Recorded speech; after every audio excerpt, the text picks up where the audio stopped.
Psychologists and sociologists have found that men and women connect with each other through very different dynamics. Men usually get to know each other by kind of establishing what areas they're interested in and who knows more about a particular area. So one guy might know a whole lot about music, another guy might know a whole lot about baseball, but by the time they've had their introductory conversation, they kind of know who knows more about which, all right? Women don't strive for that kind of where do I stand in the pecking order kind of relationship. What women are looking for, and the way women connect, is to find things that they have in common with each other. So if you were looking for a mantra to identify this, you might think, me too. Women love to find things that they have in common. So one of the things that women do to open this conversation is they compliment each other. And you've probably seen women do this all the time. So when they're getting together, they might talk about, oh, great pair of shoes, love that scarf, love that piece of jewelry. And more often than not, the woman who's being complimented doesn't just say thank you.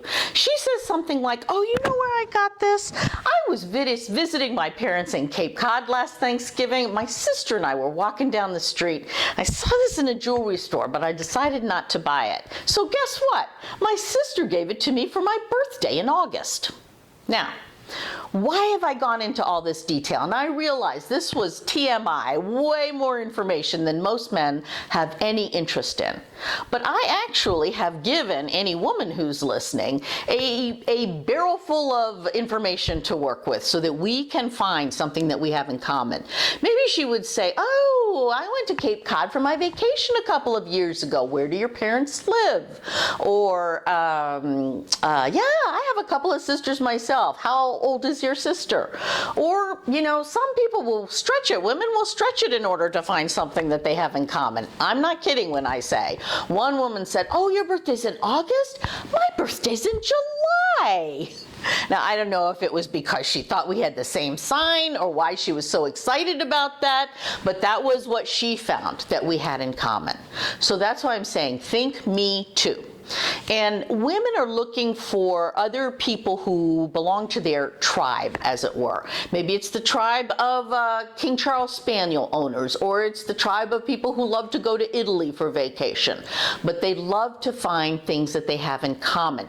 So men, you want to play that same game, right? If you want to connect with women, you want to find ways to show her that you're part of the same tribe.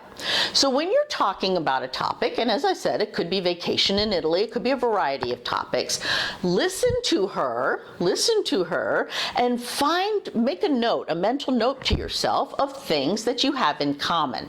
And when you can, tell her that you have those things in common. Oh, I love corgis too. All of my dogs have been corgis. Or, you know, I've only ever taken one vacation that wasn't in Italy. So you're saying we have something in common. One caveat for my male listeners though, because men tend to connect with other people through this sort of one-up dynamic, sort of by habit or by default, they automatically look for ways to say yes when they find something that they have in common with another person. They sort of automatically look for the angle where they can one-up that other person. And this doesn't fly with women, because women consider it, oh, what are you trying to top me for? We're not trying to establish who is bigger or better or knows more. We're trying to establish how we're the same. So if you've asked her about her weekend and she says she's had a great week sailing, you know, great weekend, and they went sailing with the family and they went over to the island or whatever, this is not the time for you to bring up that, yes, when you were on the America's Cup team, you won second place, right? Or I'm joking, obviously, but just listen to yourself and make sure you are not one-upping her, because a lot of guys do that without even realizing. But the women realize, and they do not appreciate your attempts to, quote, put them down. Now, you don't think you're putting them down, but that's how it sounds to her.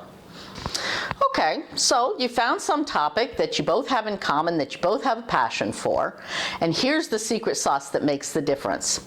A couple of days after you've met her, send her a little memento that refers back to whatever it was, corgis, Italian vacations, whatever it might be. So And this the cover note, what you send with it is what makes the difference. So if you send a little mug with a picture of a corgi on it, it could be, here's a little trinket with our favorite dog on it. Or if you both love vacations in Italy, send her an Italian cookbook. Back to our, this is where we can find some of our favorite foods, or can't wait to try some of our favorite foods. This is the trick, because what you're doing there is you're reinforcing our dog, our vacation, we are in the same tribe. And that makes women feel very connected. So, in summary, find something that you have in common. Be careful not to one-up her and go too far with it. And then, importantly, the follow-up afterwards that reminds her, we're in the same tribe, we're the same. And that's how she's going to think of you now. Instead of somebody who's after her business, she's going to think of you as a friend with whom she has something in common.